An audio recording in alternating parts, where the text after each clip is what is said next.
Good afternoon. This is Pittsburgh. Good afternoon. All right. And thank you all for being here today. My name is Andrea Stanford, and I am proud to be here as a woman business leader in the great city of Pittsburgh.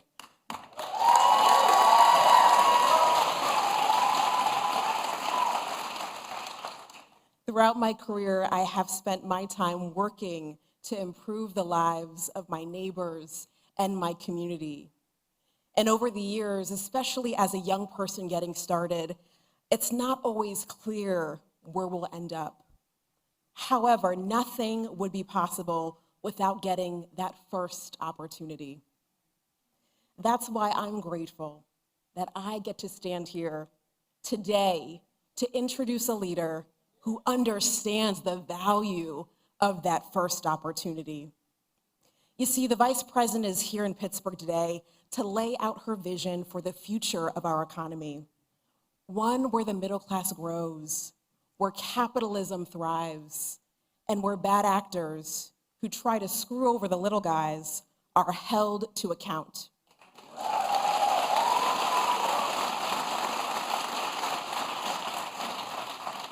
And we know this. There's no better place to deliver such an address at such a time as this, right here in the Steel City.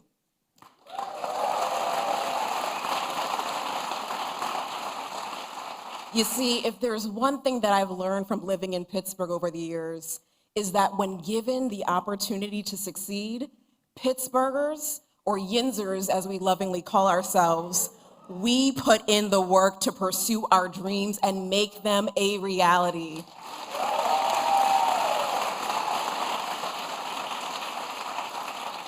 Kamala Harris is committed to make sure that access to opportunity is a reality for everyone, not just those like Donald Trump who were born with a silver spoon in their mouth.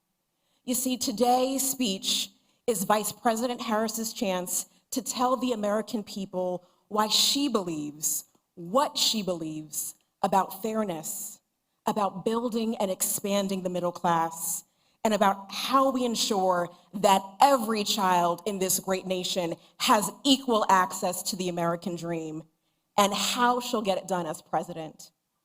You see, we've seen what Donald Trump did. As president, he blew up the national debt, gave tax cuts to millionaires and billionaires at the expense of working people, and created incentives to ship jobs overseas. If reelected, we know that Trump and his extreme Project 2025 agenda would raise costs for working families, usher in a recession, and destroy good-paying, family-sustaining jobs that Kamala Harris has fought so diligently to create. We can't go back. We can't go back. We must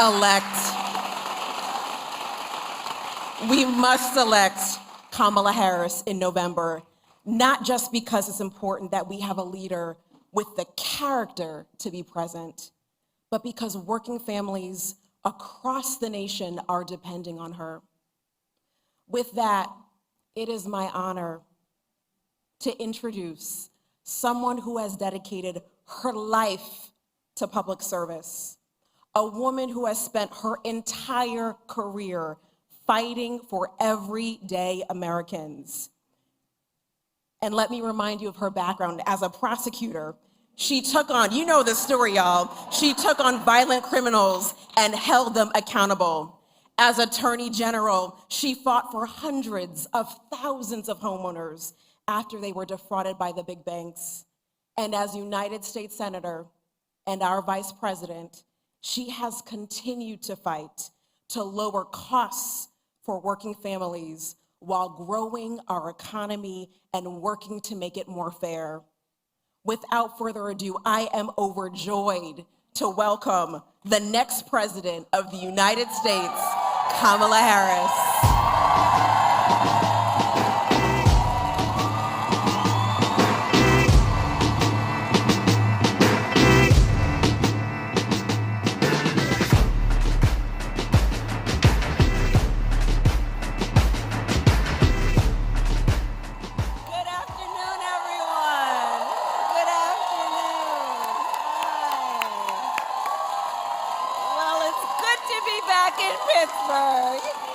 Thank you all. Thank you, thank you. Please have a seat. Please have a seat. Andrea, thank you so very much for that beautiful introduction and for your leadership. It really is my honor to be with you today. Thank you, and thank you to Risa and the Economic Club of Pittsburgh for hosting us today. And I also want to thank Mayor Gainey for being here. Mayor, you greet me each time I come to Pittsburgh. I thank you so very much for that, and your leadership. Thank you. So, hello, friends. Let's get started. Okay. So we gather at a moment of great consequence. In this election, I believe we have an extraordinary opportunity to make our middle class the engine of America's prosperity, to build a stronger economy where everyone, everywhere, has a chance to pursue their dreams and aspirations, and to ensure that the United States of America continues to out-innovate and out-compete the world. Over the past 3.5 years, we have taken major steps forward to recover from the public health and economic crisis we inherited. Inflation has dropped faster here than the rest of the developed world. Unemployment is near record low levels. We have created almost 740,000 manufacturing jobs, including 650 at the battery manufacturing plant over in Turtle Creek.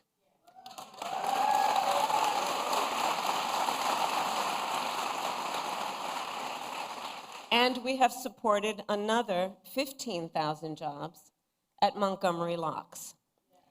So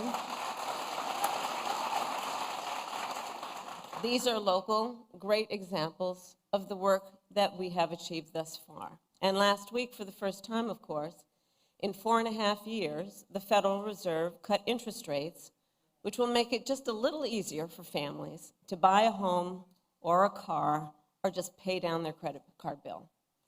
But let's be clear, for all these positive steps, the cost of living in America is still just too high. You know it, and I know it. And that was true long before the pandemic hit.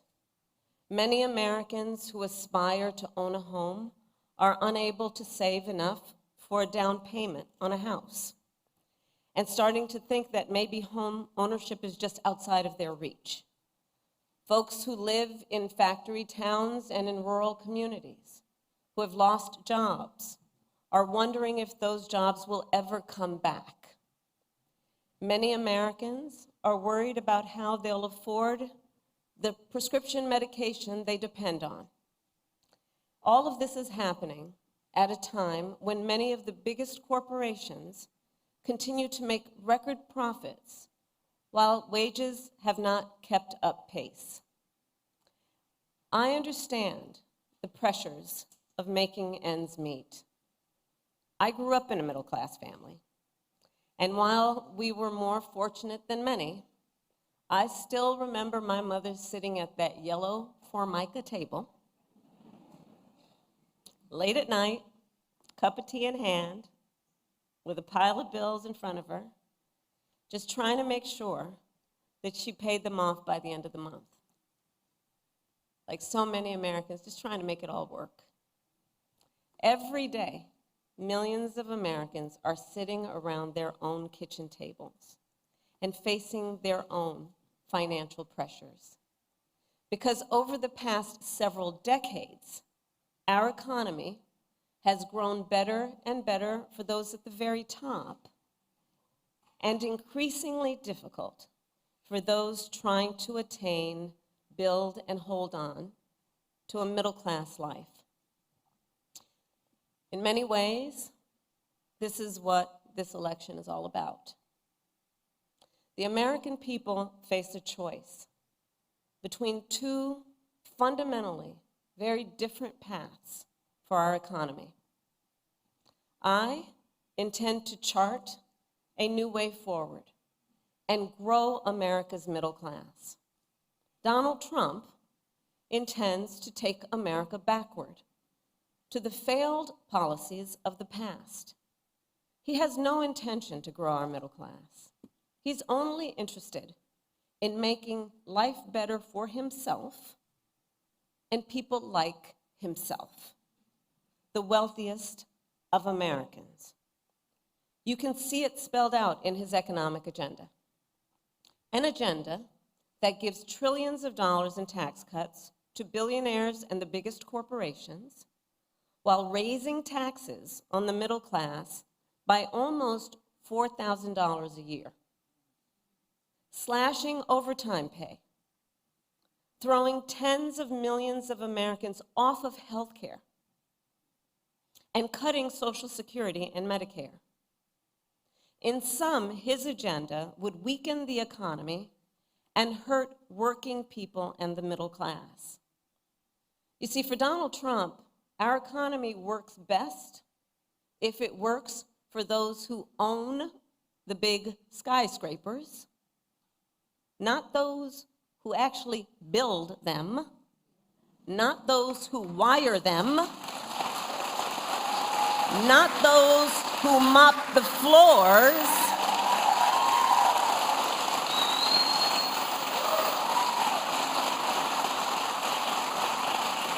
well, I have a very different vision. I have a very different vision for our economy. I believe we need to grow our middle class and make sure our economy works for everyone, for people like the people in the neighborhood where I grew up and the hardworking Americans I meet every day across our nation. So I call my vision the opportunity economy. And it's about making sure everyone can find a job and more, and more. Because frankly, having a job, I believe, in our ambition and aspiration should be baseline. And we should aspire and have the ambition and plan to do more. I want Americans and families to be able to not just get by, but be able to get ahead.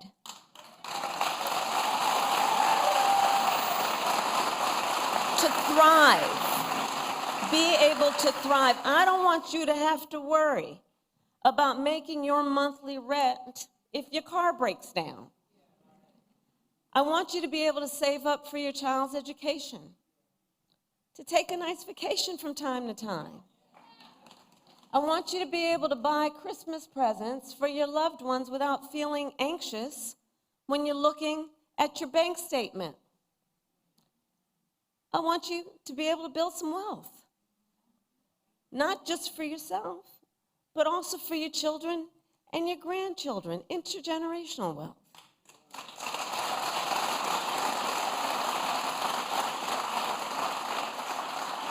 And here's the beauty of it all. We know how to build an economy like that. We do know how to unlock strong, shared economic growth for the American people. History has shown it time and again. When we invest in those things that strengthen the middle class, manufacturing, housing, healthcare, education, small businesses, and our communities, we grow our economy and catalyze the entire country to succeed. I have pledged that building a strong middle class will be a defining goal of my presidency. And the reason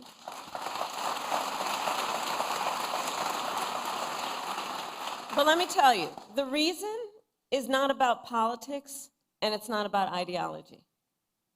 From my perspective, it's just common sense. It's just common sense. It's actually what works. When the middle class is strong, America is strong. And we can build a stronger middle class. The American economy, we know this here.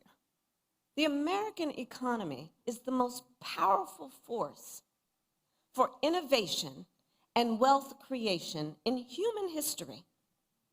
We just need to move past the failed policies that we have proven don't work.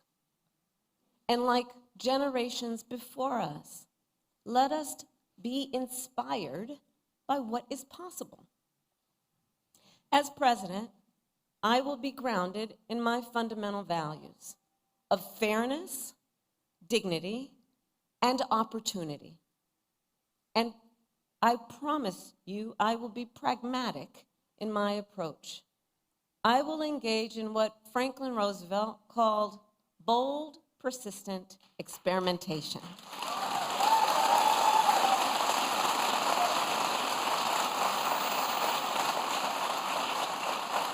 Because I believe we shouldn't be constrained by ideology and instead should seek practical solutions to problems, realistic assessments of what is working and what is not, applying metrics to our analysis, applying facts to our analysis, and stay focused then not only on the crises at hand, but on our big goals, on what's best for America over the long term. And part of being pragmatic means taking good ideas from wherever they come. Listen, you all know my career. Andrea shared it with you. I am a devout public servant. I also know the limitations of government. I've always been and will always be, and be clear about this, I've always been and will always be a strong supporter of workers and unions. And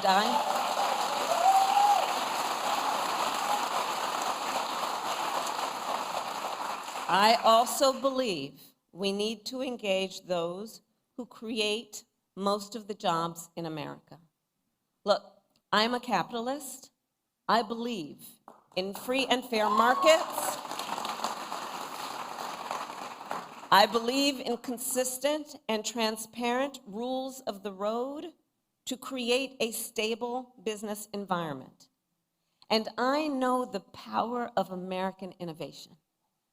I've been working with entrepreneurs and business owners my whole career. And I believe companies need to play by the rules. Respect the rights of workers and unions, and abide by fair competition. And if they don't, I will hold them accountable. And if anyone has a question about that, just look at my record as Attorney General.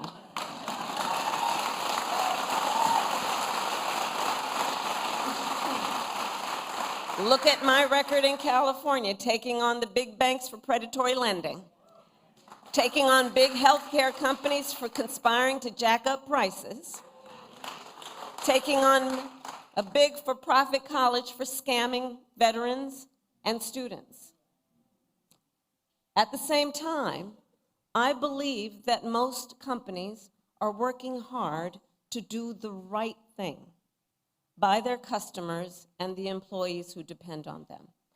And we must work with them to grow our economy.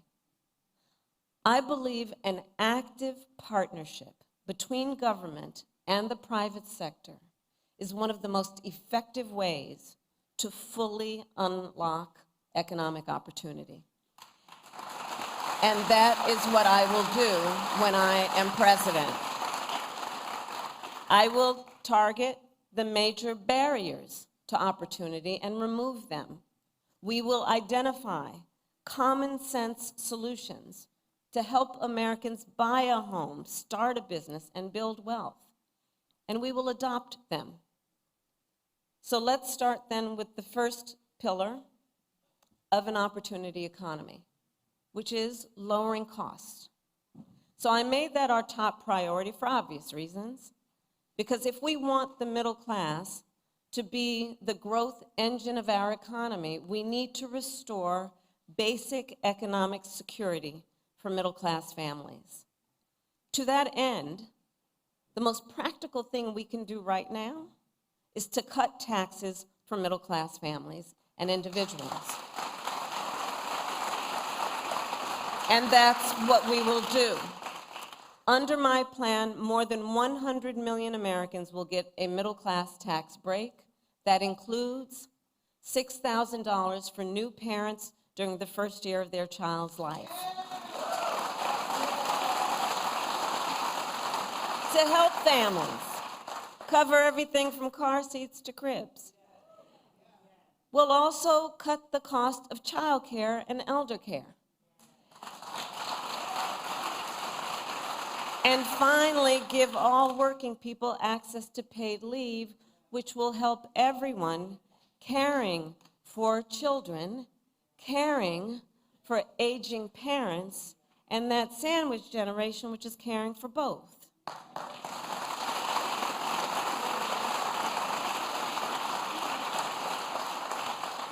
So I have a personal experience with caregiving. I remember being there for my mother when she was diagnosed with cancer, cooking meals for her, taking her to her appointments, just trying to make her comfortable, figuring out which clothes were soft enough that they wouldn't irritate her, and telling her stories to try and make her laugh. I know caregiving is about dignity. It really is. And when we lower the cost and ease the burdens people face, we will not only make it then easier for them to meet their obligations as caregivers, we will also make it more possible for them to go to work and pursue their economic aspirations. And when that happens, our economy as a whole grows stronger.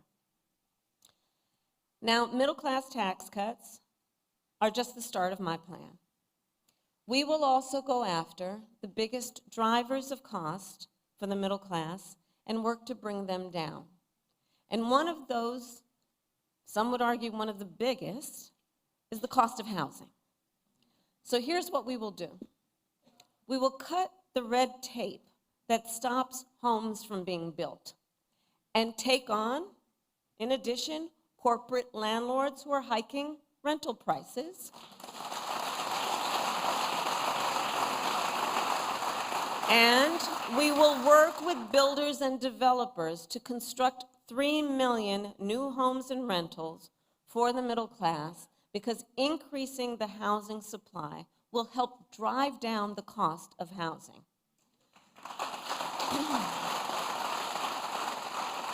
We will also help first-time homebuyers just get their foot in the door with the $25,000 down payment assistance. Because the goal is clear. Let's help more Americans afford to buy a home, which we know is a critical step in their ability to grow their wealth and intergenerational wealth. And we will work to reduce other big costs for middle-class families. We will take on bad actors who exploit emergencies and drive up grocery prices by enacting the first ever federal ban on corporate price gouging.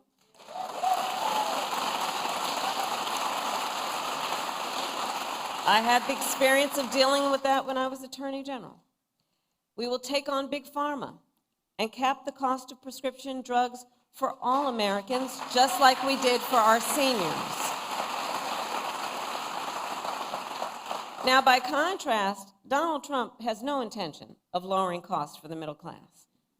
In fact, his economic agenda would actually raise prices. And listen, that's not just my opinion. A survey of top economists by the Financial Times and the University of Chicago found that by an overwhelming 70 to 3% margin, my plan would be better for keeping inflation low. Objective economists have been very clear. The second pillar of an opportunity economy is investing in American innovation and entrepreneurship. So for the last century, the United States of America has been a beacon around the world. And as your vice president now for almost 4 years, I've been traveling the world, meeting with world leaders, meeting with foreign leaders, meeting with business people in various countries with which we have partnership. And I will tell you, America remains a beacon for what it means to inspire and invest in innovation. Not only for our ability to come up with some of the most breakthrough ideas, but also our ability to turn those ideas into some of the most consequential innovations the world has ever known. I believe the source of our success is the ingenuity, the dynamism, and enterprising spirit of the American people. To paraphrase,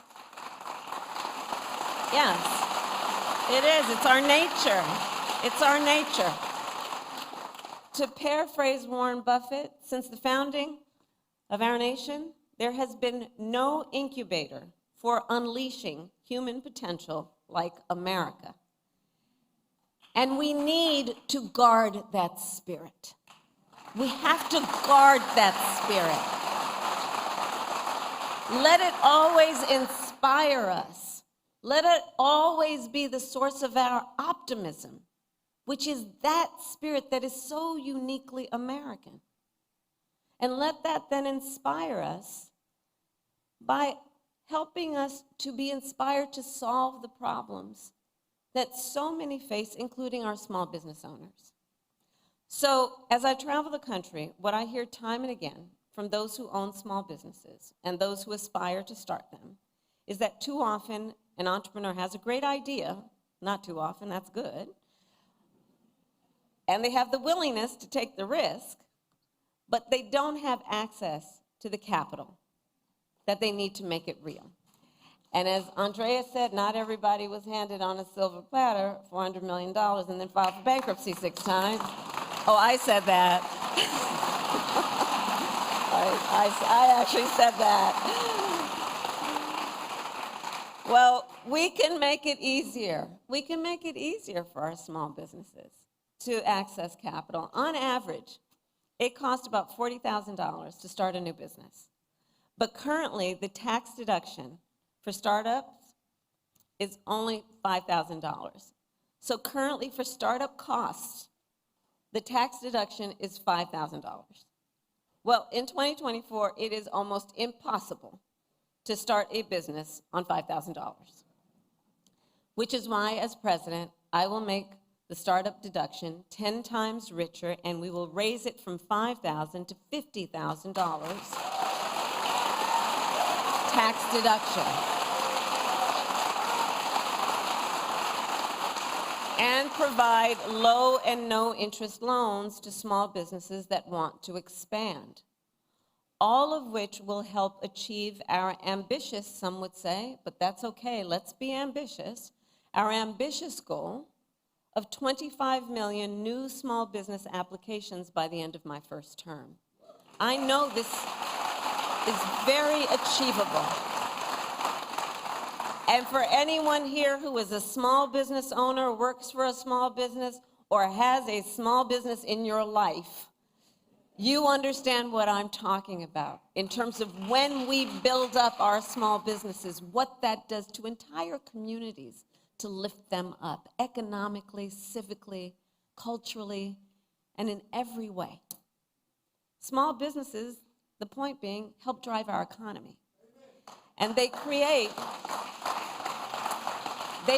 nearly 50% of private sector jobs. And they strengthen our middle class. And if we can harness the entrepreneurialism of the American people and unlock the full potential of aspiring founders and small business owners, I am optimistic that no one will be able to outpace us. By contrast, Donald Trump, when he was president, has been described by one of the nation's leading experts on small businesses in a piece he published in a major paper as not being good for small businesses. In fact, the title, wait, because I'm bearing the lead right now. One of the leading experts on small businesses published a piece in one of the major newspapers, and the title, I'm going to quote, "Does Donald Trump hate small businesses?" And their answer was yes. Their answer was yes. Because at the same time that Donald Trump was giving a tax cut to big corporations and billionaires, he tried to slash programs for small businesses and raise borrowing costs for them. Instead of making it easier, he actually made it more difficult for them to access capital. And that's not surprising, because Donald Trump just does not prioritize small businesses. He does not seem to value, frankly, the essential role they play. But look, when I look at small business owners, I see some of the heroes of our economy. Not only entrepreneurs, but as I said, civic leaders, community leaders, part of the glue that holds communities together. The third pillar of our opportunity economy is leading the world in the industries of the future and making sure America, not China, wins the competition for the 21st century.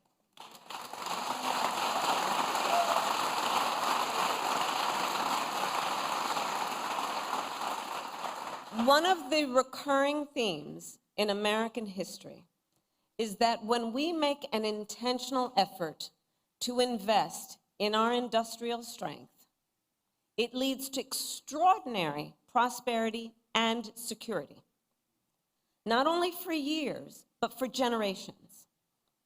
Think of Alexander Hamilton having the foresight to build the manufacturing capabilities of our new nation. Think of Lincoln and the Transcontinental Railroad. Think of Eisenhower and the interstate highway system. Kennedy committing America to win the space race and spurring innovation across our society. From our earliest days, America's economic strength has been tied to our industrial strength. And the same is true today.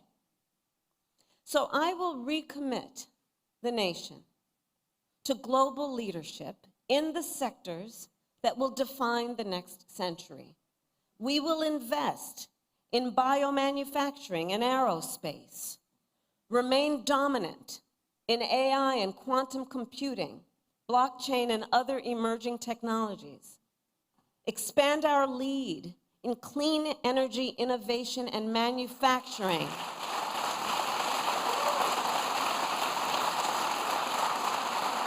so the next generation of breakthroughs, from advanced batteries to geothermal to advanced nuclear, are not just invented, but built here in America by American workers.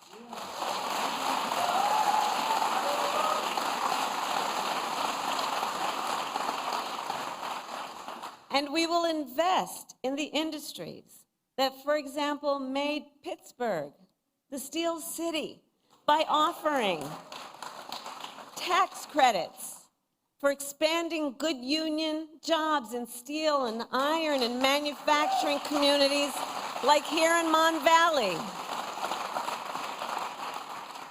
And across all these industries of the future, we will prioritize investments for strengthening factory towns. This is so important. For strengthening factory towns, retooling existing factories, hiring locally, and working with unions, because no one who grows up in America's greatest industrial or agricultural centers should be abandoned. And understand what that means for real people, people we know, people we care about. We don't have to abandon a strength we've known to achieve a strength that we plan.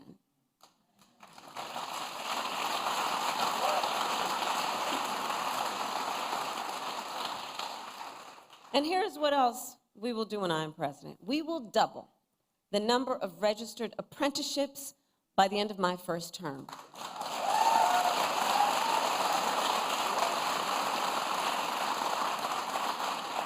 Because I almost made it a goal of mine. I think I am going to fall short, but trying to visit every IBEW local in America, because I'm going to tell you those apprenticeship programs, those are tough duty, man.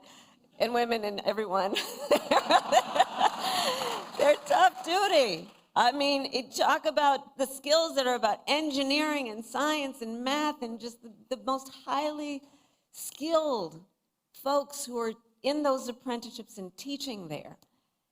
And so one of the things we must do, understanding that and understanding the nature of that part of our educational system, is let's eliminate degree requirements while increasing skills development. And let's start with something I can do as president, was ensure that we do that for the 500,000 of federal jobs that are within our ability to make it so.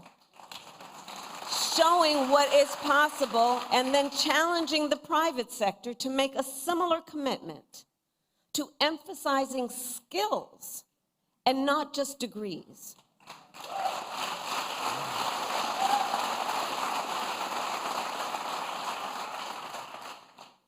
And we will reform our tax laws to make it easier for businesses to let workers share in their company's success.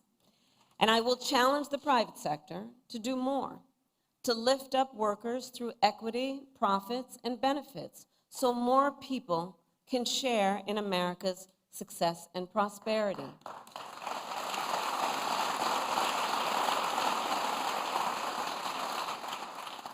And not only must we build the industries of the future in America, we must also build them faster.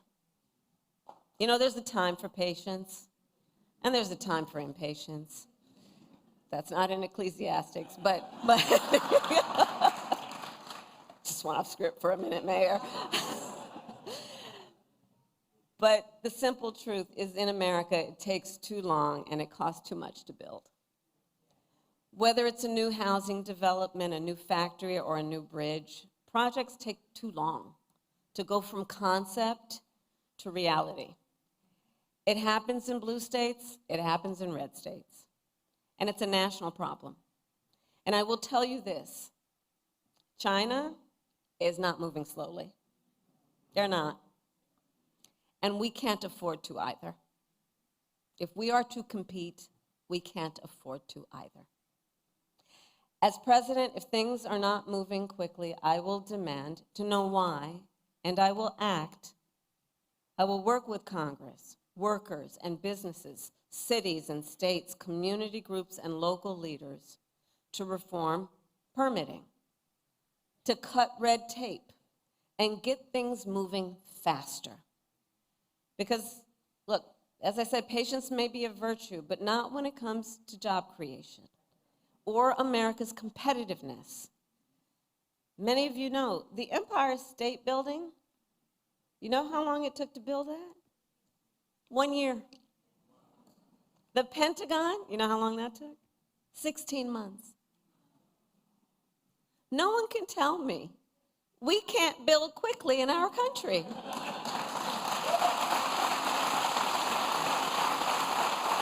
I've got empirical evidence. Now look, my opponent, Donald Trump, well, he makes big promises on manufacturing. Just yesterday, he went out and promised to bring back manufacturing jobs. And if that sounds familiar, it should.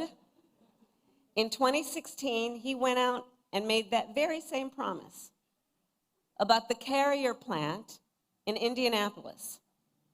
You'll remember, Carrier then offshored hundreds of jobs to Mexico under his watch. And it wasn't just there. On Trump's watch, offshoring went up and manufacturing jobs went down across our country and across our economy. All told, almost 200,000 manufacturing jobs were lost during his presidency, starting before the pandemic hit, making Trump one of the biggest losers ever on manufacturing.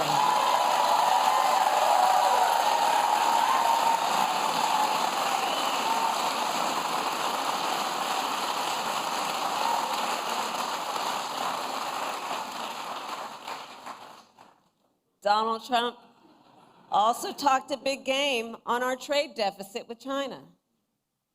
But it is far lower under our watch than any year of his administration. While he constantly got played by China, I will never hesitate to take swift and strong measures when China undermines the rules of the road at the expense of our workers, our communities, and our companies, whether it's flooding the market with steel, inferior, or at all, unfairly subsidizing shipbuilding, or hurting our small businesses with counterfeits. Recall, Donald Trump actually shipped advanced semiconductor chips to China, which helps them upgrade their military.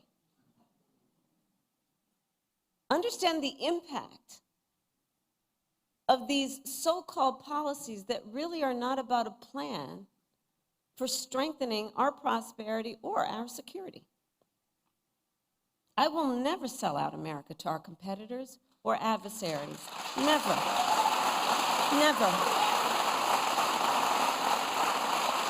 And I will always make sure we have the strongest economy and the most lethal fighting force anywhere in the world.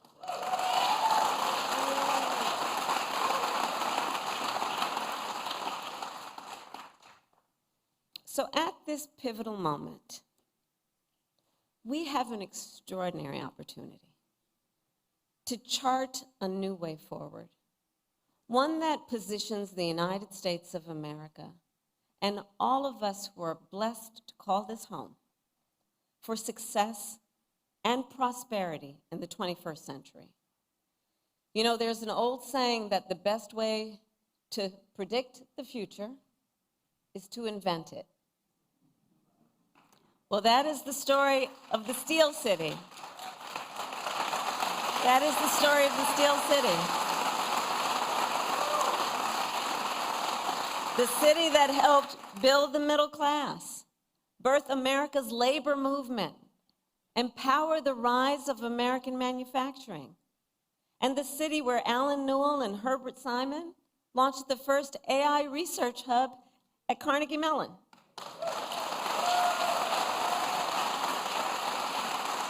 And created entirely new fields like machine learning.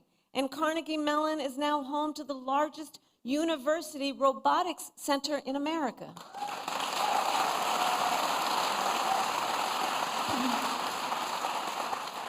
So the proud heritage of Pittsburgh, I so strongly believe, reveals the character of our nation. A nation that harnesses the ambitions, the dreams, and the aspirations of our people, seizes the opportunities before us because we see them, because we believe in them, and then invents the future. That is what we have always done. And that is what we must now do. And I know we will. I thank you all for inviting me. May God bless you. And may God bless the United States of America. Thank you.